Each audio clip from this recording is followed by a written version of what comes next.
చంద్రబాబుపై కేటీఆర్ మరోసారి మండిపడ్డారు. ఏపీ ఎన్నికల్లో టీఆర్ఎస్ పోటీ చేస్తున్నట్లుగా పదే పదే కేసీఆర్ ను చంద్రబాబు తిడుతున్నారని కేటీఆర్ అన్నారు.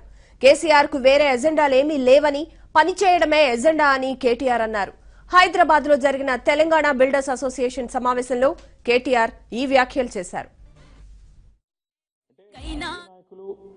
ఎలక్షన్లు వచ్చినప్పుడు భావోద్వేగాలు ముందుకు తీసుకొని రావడం, తద్వారా 4 ఓట్లు పడతాయి అనుకోవడం సహజం. ఇక చంద్రబాబు నాయుడు గారు పాపం కేసీఆర్ గారిని తిట్టలేదు. రోజు మీరు చూస్తున్నారు, ఆంధ్రప్రదేశ్లో ఎన్నికలు అక్కడేదో మేము పోటీ చేస్తున్నట్టు, కేసీఆర్ గారు అక్కడేదో రోజు తిరుగుతున్నట్టు ఈయన తిట్టుకుంటూ, రోజు లేస్తే పొద్దున్న లేస్తే సాయంత్రం వరకు కేసీఆర్ గారిని నానా తిప్పి తిరుగుతున్నాడు. ఆయన బాధ అంతా ఒకటే, కేసీఆర్ ఉల్టా తిరుగుతలేడని ఆయన బాధ. కేసీఆర్ ఏమన్నా తిడితే వర్కౌట్ అవుతుందేమో, 4 ఓట్లు పడతాయేమో ఆంధ్రాలో అని బాగా కష్టపడతా ఉన్నారు. కానీ మనం పట్టించుకునే ఆలోచన లేవు. మన పని మనకు చాలా ఉంది, మన పని మనం చేసుకుంటూ పోదాం. నా విజ్ఞప్తి ఏంటంటే, భావోద్వేగాలు, క్షణికావేశాలు ఇవి రెచ్చగొట్టి ఓట్లు వేయించుకోవాలి, మనం గెలవాలి ఎలక్షన్లు అనే ఆలోచనలో మెల్లేం.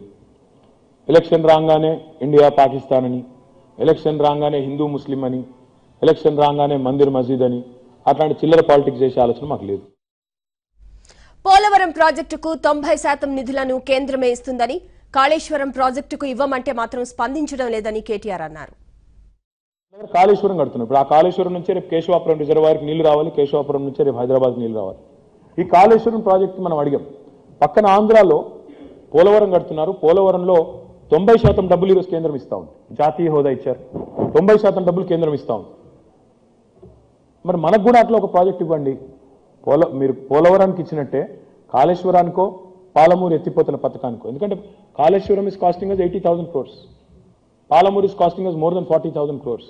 ఇంత పెద్ద మొత్తంలో ఒక రాష్ట్రం పెట్టాలంటే కష్టం. మళ్ళీ మేము అప్పులు చేసి అది చేసి తీసుకొని రావాలి. మీరు కూడా కొంత సాయం చేయండి అని అడిగాం.